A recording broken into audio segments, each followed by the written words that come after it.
आता दात किडतात, मग दात किडल्यामुळे नीट तुम्ही चावू शकत नाही, मग ते तसंच न नीट चावलेलं अन्न तुमच्या पोटामध्ये जातं, ते कुजतं आणि त्याच्यामुळे पोटाचे तुम्हाला विकार होतात, जसं की तुम्हाला सारखं सारखं संडासला जाणं, उलट्या होणं, जंत होणं.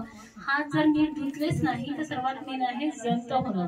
त्याच्यामुळे हात जर तुम्ही धुवाल तर सर्व जे आजार आहे त्याचं मेन कारण आहे की तुमचे हात स्वच्छ असायला पाहिजे आणि आजूबाजूला पण जे असेल परिसर असेल, तुमचं घर असेल, तुम्ही ज्यामध्ये खात आहे त्या सर्व गोष्टी स्वच्छ असायला पाहिजे. खाण्यामध्ये पण जर तुम्ही छान जेवले, खर्च जे ताजं बनतं की मी हे खात नाही, मी ते खात नाही, असं जर न करता जे घरी बनते सर्व हिरव्या पालेभाज्या, फळं, आपल्या घरात जेवढं शक्य आहे तेवढं घरातलंच खाल्लं पाहिजे. बाहेरचं काहीही खायला नको, जसं की चिप्स असेल, कुरकुरे.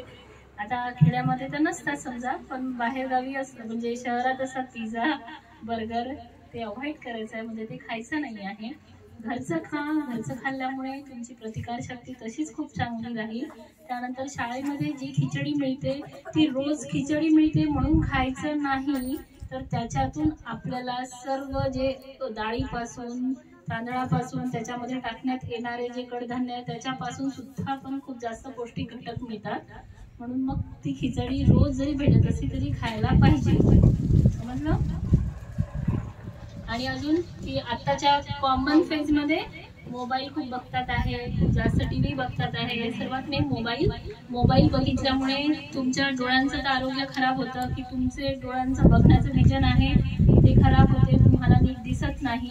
सारखं सारखं स्क्रीन डोळ्यासमोर असल्यामुळे आपली नजर कमी होते, म्हणून तुम्हा लोकांना लहान वयामध्ये चष्मे लागू शकतात.